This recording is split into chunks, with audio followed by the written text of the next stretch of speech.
He wasn't expecting to get that phone call. Nobody was expecting that phone call to be made. I'm gonna need you to get rid of all the leftover pizza boxes. The what? All the boxes left over from the pizza. All the boxes. Okay. Make sure you recycle the plastic like we talked about. Is the attorney who made the phone call, and why it was parceled out to social media as paperwork had been served. And I'm not saying allegedly, Sean. And you're lucky I signed the NDAs that I did. Otherwise, I would tell them about all the things that I did with you when I was underage. All right, fam, let's get into it. A supposed jailhouse phone call allegedly involving Sean Combs has surfaced online, instantly igniting a firestorm across social media. The recording, claimed to capture a private conversation between Diddy and his son, features what many listeners are calling cryptic, carefully worded remarks. While the authenticity and full context of the audio remain unverified, the tone of the exchange has fueled intense speculation about what may be unfolding behind closed doors. Whether it's misinterpretation or something deeper, the leak has the internet dissecting every word. So here's what's really going down with Diddy's leaked jail phone call. At first, it sounds harmless, just Puffy talking about pizza boxes. But this isn't about late night munchies. No. Pizza is actually a code word hiding something much darker. An underground network arranging illegal activities involving youngins. What up? Yo, listen. Do not entertain none of this nonsense and nothing over the phone. I'm gonna need you to get rid of all the leftover pizza boxes. The what? All the boxes left over from the pizza. All the boxes. Okay. Make sure you recycle the plastic like we talked about. Yeah, some people are writing that boxes sound like cages.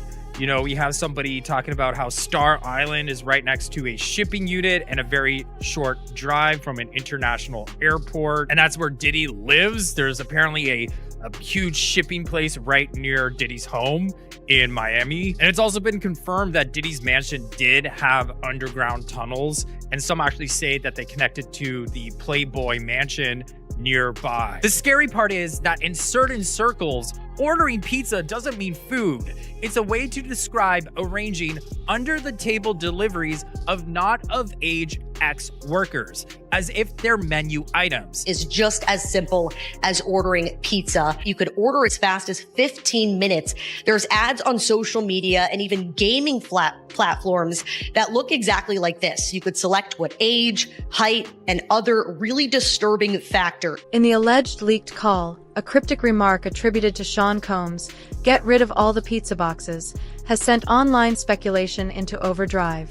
Social media users have dissected the phrase, assigning layered meanings and drawing connections that range from hidden stashes to secret shipments. Some have even pointed to the location of his Miami property near a major shipping port, spinning theories about discrete movements happening out of sight. However, these interpretations remain purely speculative, with no verified evidence supporting the more extreme claims. As always, viral narratives can expand rapidly, but separating confirmed facts from internet conjecture is critical before drawing conclusions. Diddy's private island, shipping container island right across the way. Diddy's island with all of his friends, just a short drive away from a very huge island platform full of shipping containers, and you have to go right next to the Coast Guard. We all know what's been sealed and talked about. What are the odds that this man lives on this island just a short walk away from this entire platform of shipping containers? Come on, what do Diddy and shipping containers have in common?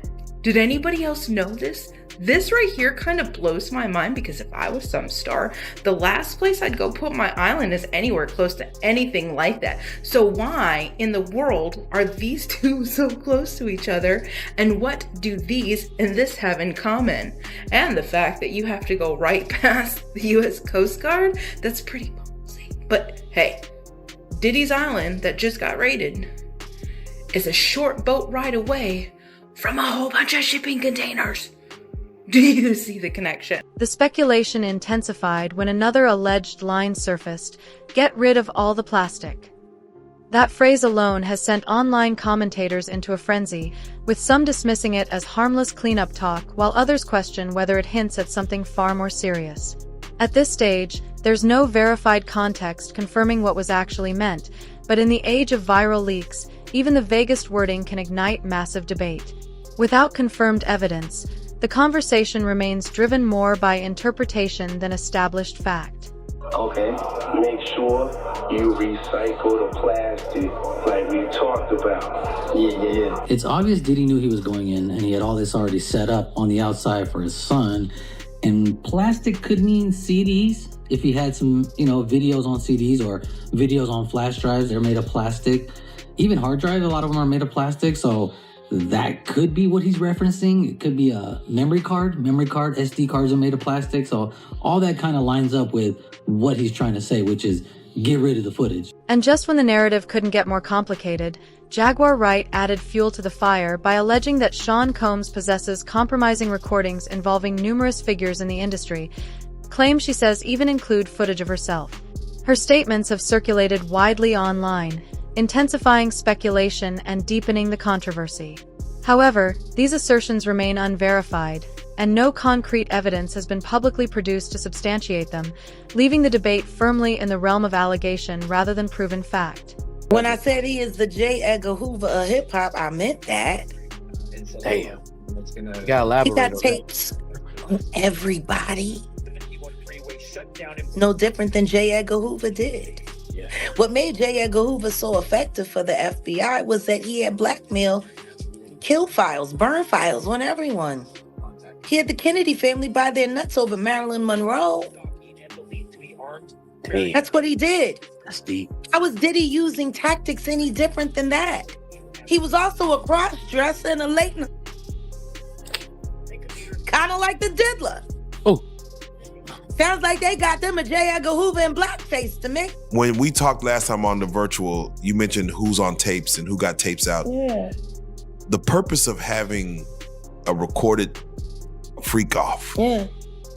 What does that do for the male? What does that do for the female? Like, some females are cool with it. What is the thought behind that as far as let's record this session and either rewatch, keep it for sale? Is it evidence? Is it just like, what is the mentality behind having If you can the own visual someone's memory? their vulnerability, if you can own that, you have the ability to control and manipulate that person.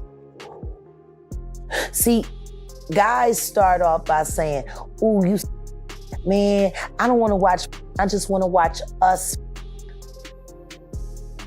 See, that's the line. That's the line. Would you rather me be watching us than watching a bunch of other? See, the finesse, that fluff. Do you really want me watching anybody else but you? I could look at you all day. Vanity. See, make her feel special. Make her feel like she's the only, the object. Meanwhile, this sitting here thinking, so her daddy works at Sony and I need such and such's contract ended.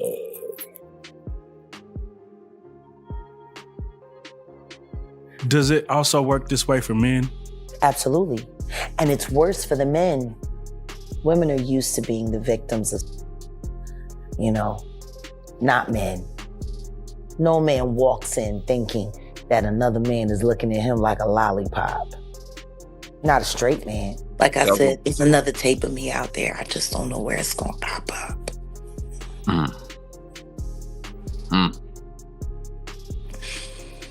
So there's a video circulating out there. I seen it today, actually. Which you speaking? I'm on a Diddy tape. Say that again. I'm on a Diddy tape. Which one? That person I was just speaking of. I was there with him. When you line up the rumors, the cryptic language, and the online allegations, some observers have speculated that the reference to plastic could be tied to the alleged recordings being discussed. However, that connection remains purely interpretive, with no verified evidence confirming such a link. As the leaked audio continues circulating, audiences are dissecting every phrase, searching for hidden meaning. Let's listen closely to the remainder of the call and examine what, if anything, can be reasonably understood beyond the speculation. Did Jay reach out yet? Nah, Bob, he ghosting.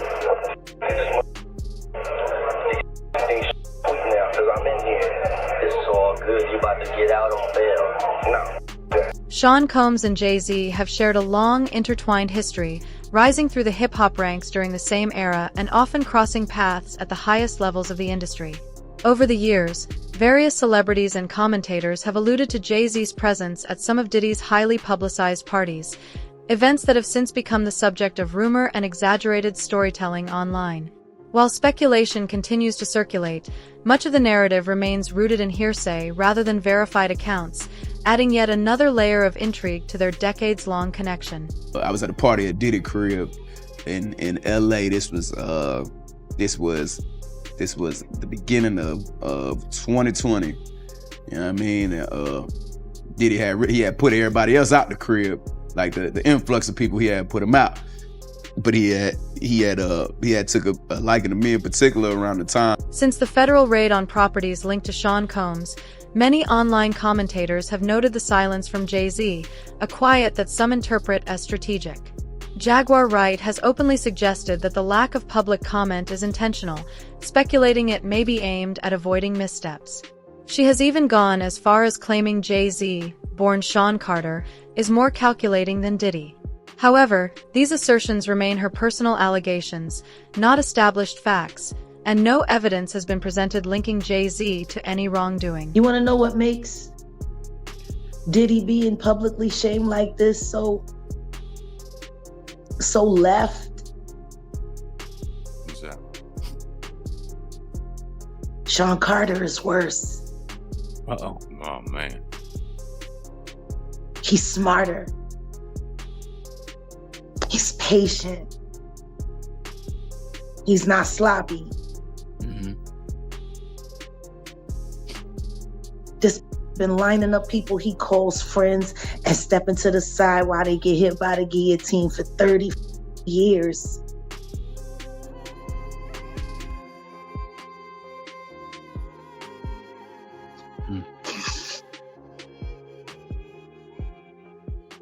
He's worse.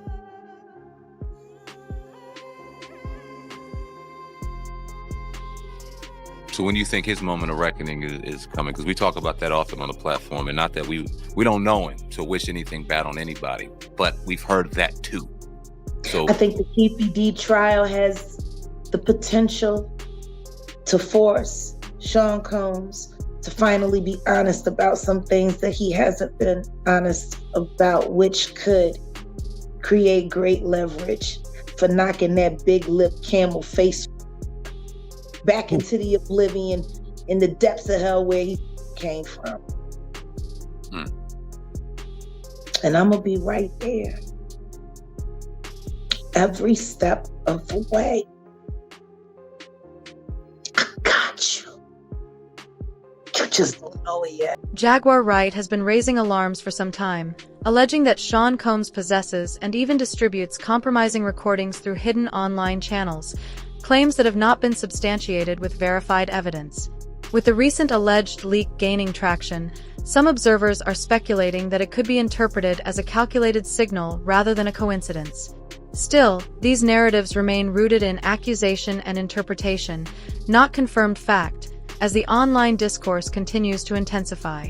Well, considering that the is selling his own evidence that would put him in jail against him on the dark net to the highest bidder, why would he sell evidence of his debauchery and savagery? Why would he sell on the dark net? his tapes of just terrible. Wanna know why? Because he doesn't intend to stand trial. Is he protecting people, or are people protecting him? Oh no, he's selling it because he needs the cash.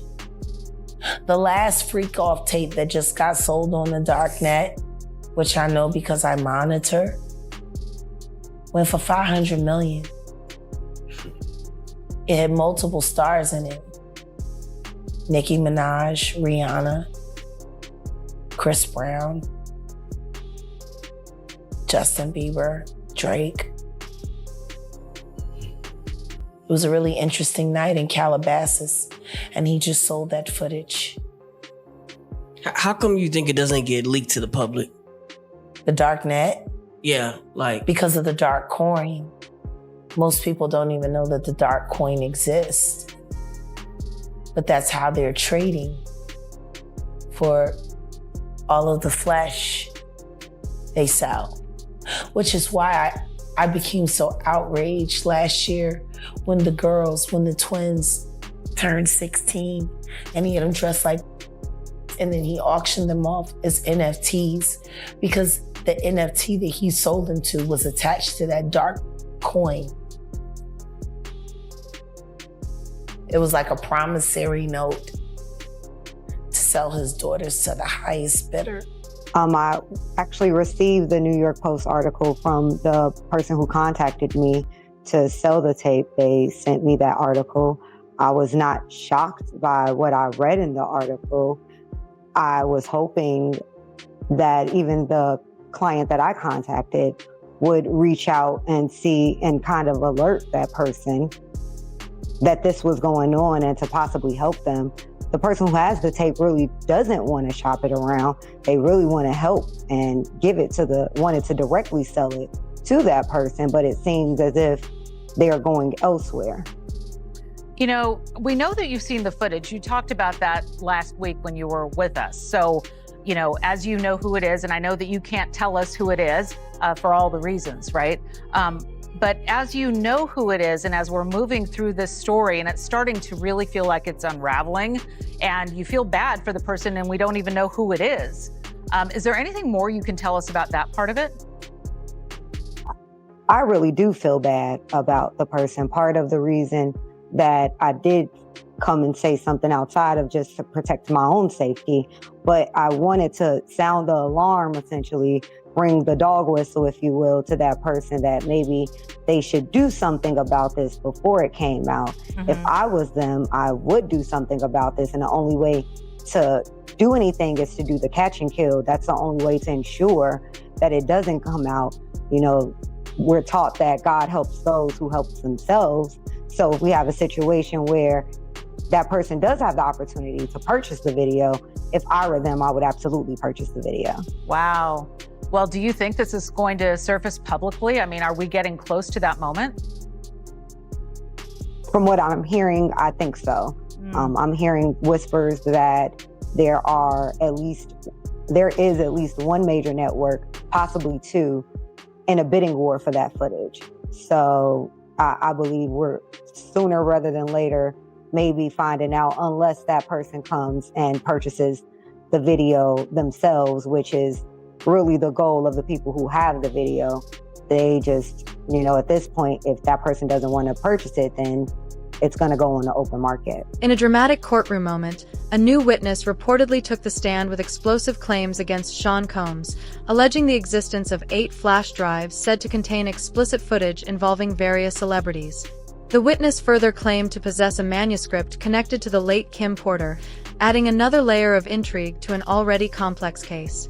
While these assertions have sparked intense public reaction, they remain allegations presented in testimony, and the full scope of verified evidence has yet to be publicly established. Out of those 8 videos, 8 celebrities, 6 men and 2 women, how many of those 8 celebrities were close to being underage or potentially underage? 2 males.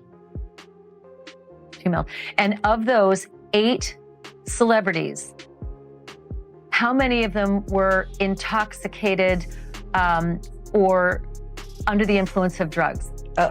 This is going to be all speculation. I just want to preface it by he wouldn't know if Appeared they to be. were. Right. Sure. Appear to Let me be, rephrase right, it. Based on, yes. Understand. Out of the 8 celebrities who were recorded having intimate relations with Sean Combs, how many of them appear to be either inebriated or intoxicated or under the influence of All drugs? of them. All of them.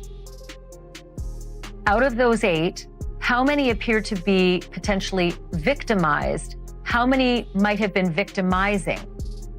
I think all, to be honest, all. Were victims They or victims. were perpetrating? Victims. They were all 8 were victimized. Yeah. Meaning Victim. this was happening to them and they were inebriated. Right. Not knowing, I guess, how much proof it was in it, what they was doing. And of those 8, how many seemed to be potentially minors? 2 to 3, possibly 3. 2 to 3. Also on the flash drives, Courtney, was what looked to be a manuscript written by, it appears to be a woman who had taken Kim Porter's private journals and had written a book. Is that accurate? We don't know. I don't know. How, yeah. I don't know how, who wrote it, put it together, but it was from her when I spoke to her. What you received on the flash drives, was it the completed book or was it notes from Kim Porter that later were made into a book? It was completed. It's only 60, Okay. only about 54 pages. Sure, and in the beginning, it says, Kim made me promise that if something happened to her, I would make sure this book became public to the world. The way Sean moved, I knew that was a promise I would have to fulfill. Kim knew I was a woman of my word, and this book was going to make it to print. So it sounds like it is a woman who wrote up the notes from Kim Porter. Does that sound accurate? It's how you read it, yes. I haven't even read the book. Do you know who the woman is? No. And to be clear, he received it in its complete form. So I think just to make sure we have some clarity here, the manuscript that Mr. Burgess received was already in its complete form. It's not that he edited it or changed anything. Got it. He did give it to someone Makes else sense. who then edited it, but that's not how he received it. Okay, so Ariel, did your client, Courtney, receive the book from the woman who seems to have written it, saying, I'm a woman of my word, and this book is going to make it to print? I don't know if he received it from a man or a woman. He can answer that. I received it from a man. I tell you, somebody she was dating. Do you know if the notes from the book really were from Kim Porter? It was, yes, because I spoke to her probably like 6 hours before I received it. You spoke to Kim Porter? Yes. So Kim Porter. Just saying hi. Okay. Just saying hi. Didn't Okay, Ariel, go ahead and give me clarity on the timeline. No, I'm trying to get him Ariel. to provide clarity of, was there a conversation with No, her? I was or talking to the person and he said, hold up, this is Courtney, be right here. Let me say something to him. He said, I know him, put me on speaker. Then that's how we end up speaking. And then later, Then somebody brought somebody else came and brought you the manuscript. Right. Before I left ATL. Jaguar Wright has openly questioned the official narrative surrounding the 2018 death of Kim Porter, describing the circumstances as too convenient and urging the public to look deeper. She has pointed out that many early figures connected to Uptown Records are no longer alive, noting that Sean Combs remains one of the most prominent survivors from that era. Wright has further speculated that Porter may have been working on a tell-all manuscript, allegedly the same document others now claim to possess. However, Porter's death was officially ruled the result of lobar pneumonia, and no verified evidence has substantiated alternative claims. I was thinking to myself the other day, Uptown Records started with 5 people. Andre Harrell, I'll Be Sure, Heavy D, and Puffy. And Kim was the longest working employee because she was there from the very beginning. She was Andre's personal assistant. Kim is dead. Heavy D is dead. Andre Harrell is dead. The only two left are Puffy and Al almost died. Isn't that interesting? That is interesting. Heavy D was found dead, face down in the heart attack. Andre Harrell, heart attack. Kim died from pneumonia, but there's the first coroner's report that said that she died. It was ruled a homicide, and they found toxins in her body to prove that she had been poisoned. You know, they have poisons that create heart attack and pneumonia-like symptoms. And then right after that, Al had a meeting, and I was going to meet up with him because we were in Vegas. And then the next thing you know, you want to know what they all had in common, though? The survivors and the late of Uptown Records, they were all writing tell-all books. Andre was writing a book right before he died. Heavy D was working on a book before he died. Kim Porter was working on a book before she died. And Al B. Sure was working on the documentary of his life. And then he goes into a coma. Has Puffy ever been in a coma? Has anything happened to him? He must be the luckiest mother, because it seems like everybody that worked at Uptown Records from the very beginning is gone. Just him. I guess Al disappointed you. You know, I speak for a reason. When you see this bullshit motherfucking game, people that you love, that you like, you know, it's too many coincidences. Too many. You honeycomb. So what's your take? Do you find Jaguar Wright's claims credible, or is this another wave of unverified speculation? And how do you interpret the alleged call linked to Sean Combs? The conversation is heating up, and your perspective matters. Drop your thoughts in the comments, join the debate, and don't forget to like and subscribe for more in-depth breakdowns of the stories shaping the culture. Until next time, stay informed and keep it real.